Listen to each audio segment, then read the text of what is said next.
Et bonjour à tous, on se retrouve pour le sol 21. Alors comme vous pouvez le constater, il est 11 heures, donc j'ai déjà un petit peu avancé la journée. Je suis allée vite fait fermer un petit peu d'aluminium parce que j'en avais besoin. Donc j'en avais un gros caillou juste à côté, donc j'en ai profité. Et en fait, on va pouvoir lancer la journée avec nos projets de botanique. Donc on va construire dans un premier temps l'incubateur pour les semences et ensuite le petit plateau hydroponique.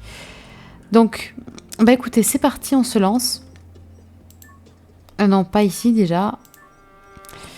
L'incubateur que voici. Je vais le mettre... Ouais, de toute façon, ça va être temporaire. Donc je le mets là, très bien. Et comme ça, on va voir ensemble comment ça fonctionne. Un petit peu tout ça, pour ceux qui connaissent pas du tout. Voilà l'incubateur. Alors, je vais chercher le truc à semences. Là, je sais plus comment ça s'appelle. Je l'ai rangé dans l'imprimante avec un peu de chance. Eh oui, tout juste. Ah oui, alors petit truc que j'ai trouvé ce matin quand même sur un caillou, c'est de l'uranium. Je n'avais encore jamais trouvé dans cette partie. Donc je suis très très contente de ma trouvaille. D'ailleurs, je vais le mettre là. Hop. Je sais pas quand est-ce que j'en aurai besoin, mais pour l'instant, je suis juste contente de l'avoir trouvé. En plus, la pierre est jolie. Elle irradie. Alors, voilà, j'ai équipé le... Alors, attendez. Le semoir à main. Ok. Donc là, vous voyez, j'ai mon chargeur de semences. Donc là, c'est de patates. Donc j'équipe mon semoir à main. Non, pas tout de suite. D'abord, voilà, j'ouvre la première porte. Il y a deux portes, une en haut, une en bas. Les deux, on peut ouvrir les deux, des fois c'est plus pratique. Là, vous voyez, voilà, les places pour planter les semis. J'attrape mon semoir à main. J'ai 20% de réserve dans le petit pot en fait que j'ai. Et en fait, on a 20 cases de semis. Et c'est 1% par case, donc du coup j'ai de quoi les remplir. Donc je vais le faire immédiatement. Donc là, vous voyez, si c'est vert, c'est qu'on peut mettre... c'est que c'est valable. Par exemple, si j'avais voulu planter, je sais pas moi, d'autres trucs qui vont pas dedans, tout simplement, ça aurait été rouge, j'aurais rien pu planter. Ou tout simplement des trucs qui ont poussé déjà, qui ont pas leur place dans l'incubateur, ça n'y serait pas allé. Là voilà, j'ai vidé, donc je pourrais jeter après ma réserve. Hop, voilà, je ferme. Alors je pense que ça ne change pas grand-chose quand... Enfin, de ce que j'ai pu constater quand on laisse ouvert ou fermé. Mais bon, je me dis que... Bon, théoriquement, ça devrait être plus efficace quand c'est fermé. Et là, voilà, on va gérer depuis cet écran-là. On va voir que l'incubateur a été mis en service. Et on voit qu'il me demande donc 70 en électricité, enfin 0,70 kWh. Je vous montre aussi quand même, vous voyez, on me dit... Ah, le message a sauté, mais il y avait marqué dans le coin à gauche, il y avait marqué les plantes sulfatrices. C'est normal parce qu'elles n'ont pas d'eau ni d'électricité, ni de lumière, ni de chaleur. Donc là, je mets tout de suite la quantité nécessaire en électricité. Pas plus, ça ne sert strictement à rien, mais pas moins non plus parce que c'est embêtant. Et l'eau, c'est pareil, je mets exactement ce qu'on me demande. Hop, voilà, 2. Donc là, c'est parfait. J'ai tout ce qu'il faut pour que ça puisse pousser dans un premier temps dans l'incubateur. Et là, vous voyez, c'est bon, j'ai tout ce qu'il faut. En électricité, je suis encore au-dessus. En eau, bah, du coup, je fournis plus 6 et là, j'ai besoin de moins 2. Bah, du coup, c'est très bien. C'est parfait, rien à redire. Et là, c'est pareil pour tout ce qu'on aura, en fait, qui nécessitera une alimentation de l'énergie ou de l'eau. En fait, ça s'affichera ici et on gère chaque appareil au final avec ce dont il a besoin. Alors, je vais construire aussi le petit plateau hydroponique que voici. Je vais le mettre là. Alors, tant que je l'ai pas... je peux le construire. Tant qu'il n'y a rien dedans, et tant que je ne lui demande pas d'être alimenté, tant que je ne demande pas à l'écran ici de l'alimenter, ben en fait, il ne consomme rien du tout. Donc, c'est pas gênant que je l'ai en avance. Alors, la différence entre les deux, c'est qu'en fait, les semis, par exemple des patates en l'occurrence, elles se développent dans un premier temps dans l'incubateur jusqu'à 50%. Et après, la deuxième étape, c'est qu'il faut les transvaser dans le petit plateau hydroponique. On peut, si on veut, tout mettre directement dans le petit plateau hydroponique. Vous voyez, c'est vert, hein, on pourrait. Mais ça pousse beaucoup plus lentement, en fait, dans la première étape de pousse. C'est pour ça qu'on passe d'abord par là, parce que c'est beaucoup plus rapide, c'est prévu pour. Et après, on transvase ici. Alors, j'ai un point de botanique, je vais l'utiliser. J'ai aussi un point d'électricité. On va faire l'électricité d'abord pour s'en débarrasser. Et on va débloquer On va débloquer... On va débloquer l'économiseur d'énergie de la combinaison. C'est pas mal, ça.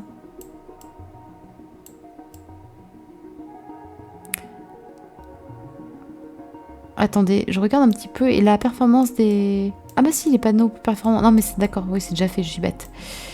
On va faire l'économie d'énergie de la combinaison. C'est pas mal. Et en botanique. Donc là, on a le premier point. Bah, on n'a que le frigo, de toute façon. Hop, alors je comprends pas parce que j'ai débloqué... Voilà, il y a vraiment un bug parce que j'ai débloqué... C'était où? C'est en mécanique? Non, l'unité de stockage, en fait, qui est le frigo. Ouais, il y a un bug là sur les deux. C'est pas grave. Et après, bon là, ça monte vite la première fois qu'on fait tous les semis, tout ça, parce que j'ai planté en quantité en l'occurrence, donc ça monte vite. Et en plus, ça continuera à monter dès que ça poussera, en fait. Dès que ça aura poussé.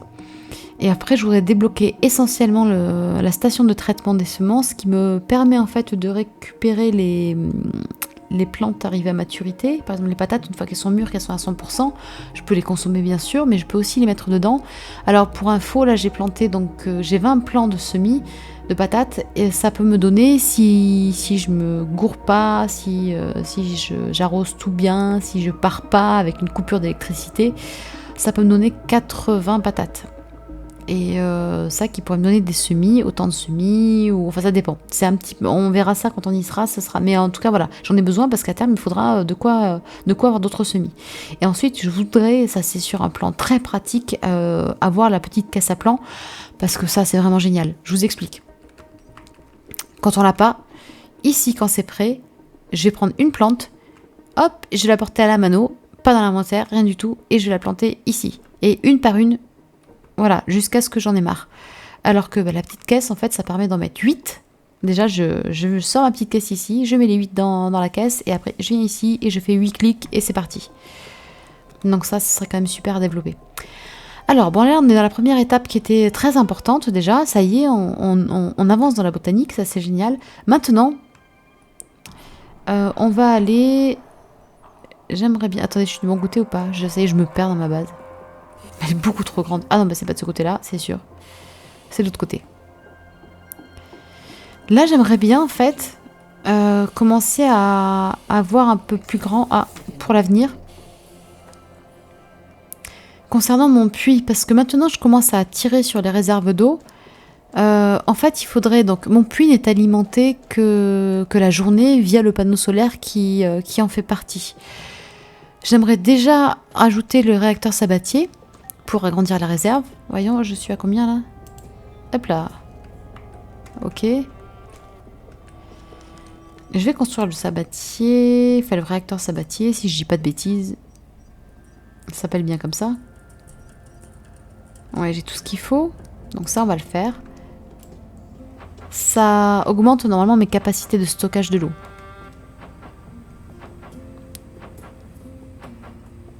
Bon, pour l'instant, je suis loin d'avoir des problèmes d'eau. Mais ça m'évite d'y penser, de tout faire à l'arrache quand je me rends compte que mes réserves sont un peu à sec, parce que c'est long quand même à monter.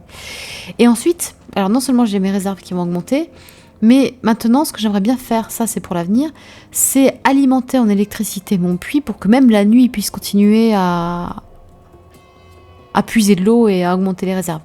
Donc là, il faut que je construise tout le système électrique. Non, pas par là déjà. Donc dans un premier temps, je vais faire un panneau solaire moyen. Je pourrais en faire un petit parce qu'au final, il a besoin de 5 kWh pour être nourri en électricité.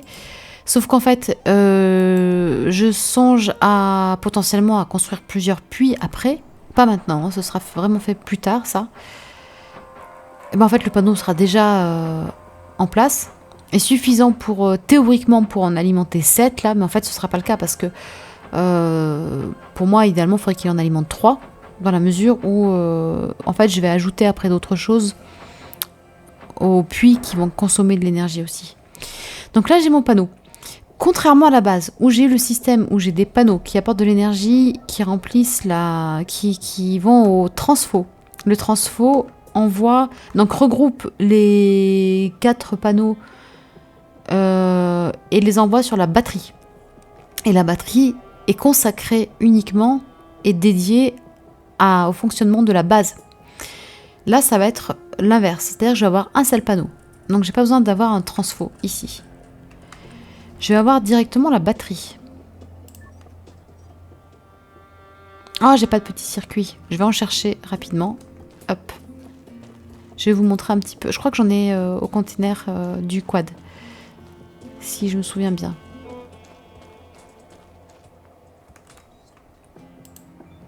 Oui, j'en prends 2 parce que j'en ai avoir besoin aussi pour le transfo quand même que je vais mettre. Je vais vous expliquer. Enfin, sauf si vous vous doutez déjà un petit peu de la logique d'installation. Alors, c'est parti. Là, je vais faire la batterie. La batterie, oui.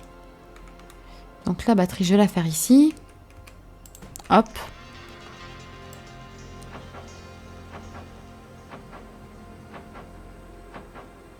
Bon, elle, je lui ferai une extension, mais plus tard. Pour l'instant, la réserve qu'elle aura, elle a 180 de réserve, je crois. Ce sera largement suffisant, sachant que c'est que pour la nuit et que pour l'instant, on a un panneau qui suralimente en fait complètement cette batterie par rapport aux besoins. Hop, donc je branche. Bon, mine de rien, même le temps que je fasse les installations, ça va commencer à charger. Donc, voilà. Ensuite, je vais créer un transfo ici.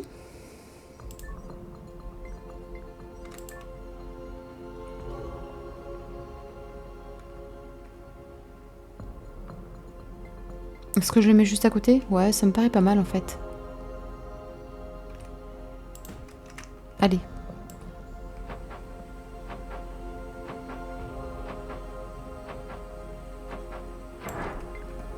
Je vais le relier à la batterie. Et au puits.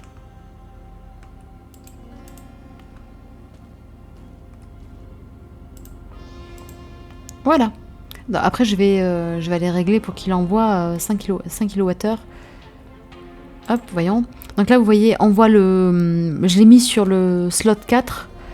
Donc là, on voit effectivement qu'il y a le puits est branché.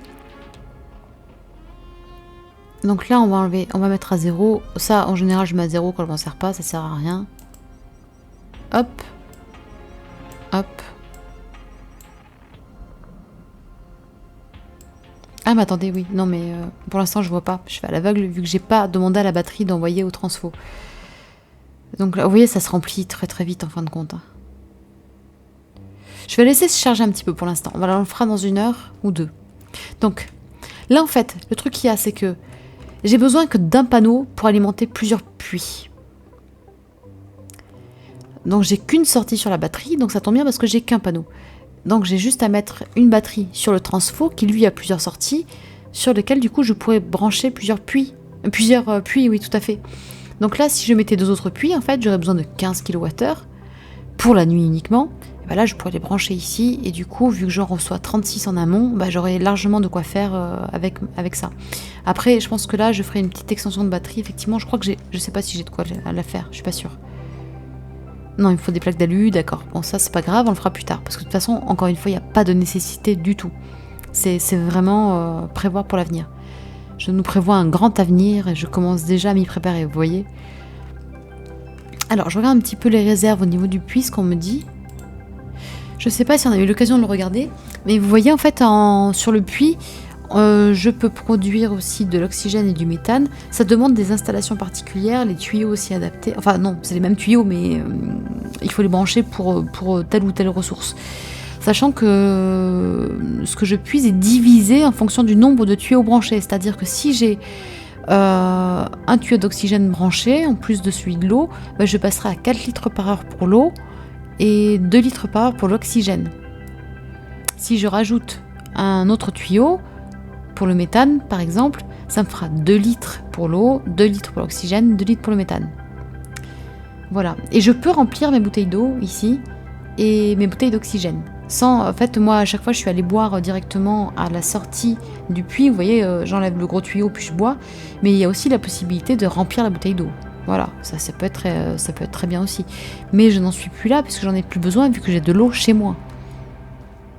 Je remplis ma bouteille d'eau comme n'importe qui dans mon robinet. Voilà, donc bah, c'était une petite journée en fin de compte, mais je suis très contente parce qu'au final, on a fait quelque chose de très bien. On a commencé à débloquer, on va aller voir d'ailleurs où on en est au niveau de la botanique. Là, mon puits, c'est génial parce que ce sera fait pour l'avenir. Donc ça, je commence à faire des réserves. Je regarderai un petit peu demain si le puits s'est rempli à passer les 1000 litres. Il devrait normalement, si tout se déroule comme prévu. Mais en tout cas, voilà, c'est en place et ça pourra continuer. La batterie sera remplie en 2-2. Et une des étapes, quand j'aurai l'aluminium, ce sera d'aller rajouter une extension. Ici, mon quad a dû charger. Bah, il est à 100%, c'est parfait. Comme ça, quand je voudrais partir, bah, il sera chargé. Hop. Je vais aller me remplir une bouteille d'oxygène parce que là, ça commence à être juste. Alors, je vais retirer ma bouteille d'oxygène. Alors en fait, là, je pourrais retirer mon casque aussi. Je respirais. Je vais vous montrer d'ailleurs. Hop, je remplis. Je récupère ma bouteille. Voilà. Et je pourrais enlever mon casque. Voilà. Je le retire.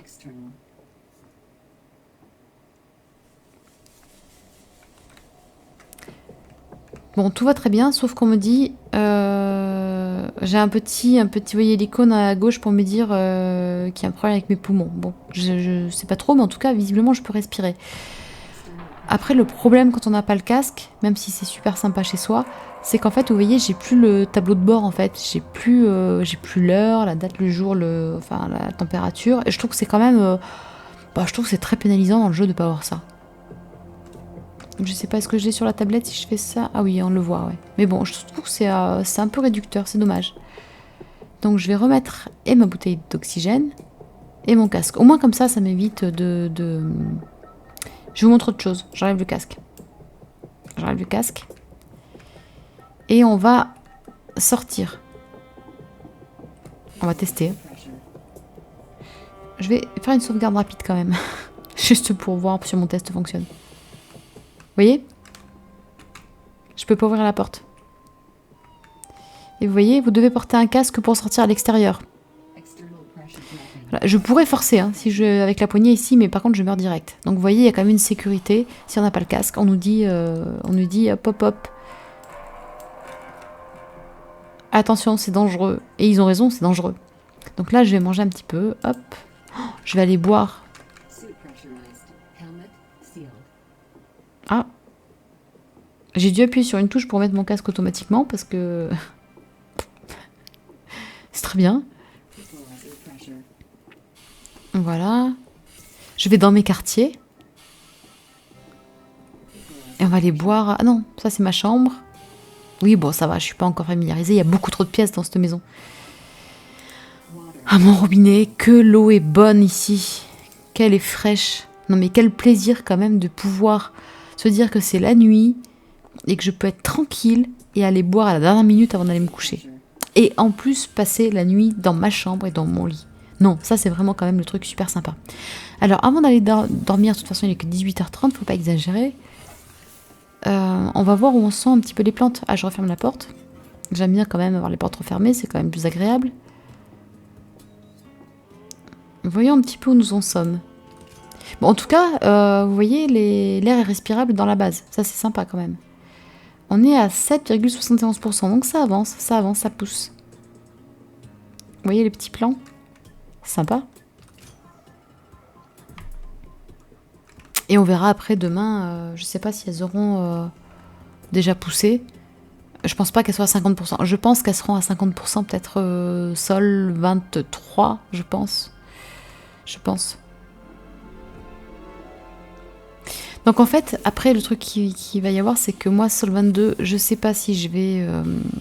Alors je sais pas si je vais faire une vidéo, parce qu'en fait j'ai deux possibilités. C'est soit j'attends que les plantes aient poussé pour pouvoir faire avancer la botanique, et je ne partirai que lorsque j'aurai ramassé ma première récolte, soit je pars, parce qu'en fait, le truc c'est que tant qu'elles sont dans l'incubateur, une fois qu'elles arrivent à 50%, elles n'iront pas plus loin. Elles ne risquent pas de flétrir. Enfin, en tout cas, de mon expérience, on peut laisser plusieurs jours dans l'incubateur. Parce que moi, souvent, je m'en servais pour faire des réserves. Ça ne bouge pas. Donc, je peux aussi très bien me dire, bah, je les laisse tranquillou pousser dans l'incubateur. Moi, je me taille, je vais ramasser des ressources et puis je reviendrai et on continuera tout ça. Parce qu'en fait, en revanche, quand on passe de l'incubateur au petit plateau hydroponique, là, une fois qu'elles sont arrivées à 100%, il faut les ramasser relativement rapidement parce qu'elles vont commencer à se flétrir. Voilà. Donc, une fois que la nourriture est prête, là, par contre, on est obligé d'en faire quelque chose. Voilà. Donc, il y aura un choix à faire. Je verrai un petit peu la motivation. Mais le truc qu'il y a, c'est que là, pour l'instant, à part regarder les plantes pousser, j'aurais pas grand-chose à faire si je reste à la base. Parce qu'il me manque des matériaux, il me manque de l'aluminium. Et je pense qu'il serait quand même très utile que j'aille en chercher. Je regarde un petit peu mes réserves. Bon, j'ai des petits circuits. Alors, il faudra aussi que je vide les containers du quad. Parce que sinon, ça sert à rien que je reparte. Attendez, hop, ça on range. Hop là, je vais pouvoir vider aussi. Là, vous voyez, j'ai des plaques d'acier, enfin pas en trop, mais qui me prennent un stack pour rien. Donc, je pense qu'en fait, Sol 22, je verrai la motivation. Si je pars à l'aventure, vous le saurez. Et voilà. Bon, en tout cas, c'était une journée bien remplie, on a bien avancé, je suis très contente en fait de ce qu'on a pu faire sans accident, sans rien du tout. Tout s'est bien déroulé et même plus que ce que j'espérais. Donc écoutez, j'espère que cette vidéo vous aura plu et on se dit à très bientôt pour la suite de l'aventure. Et en attendant, bonne continuation à tous, allez, ciao!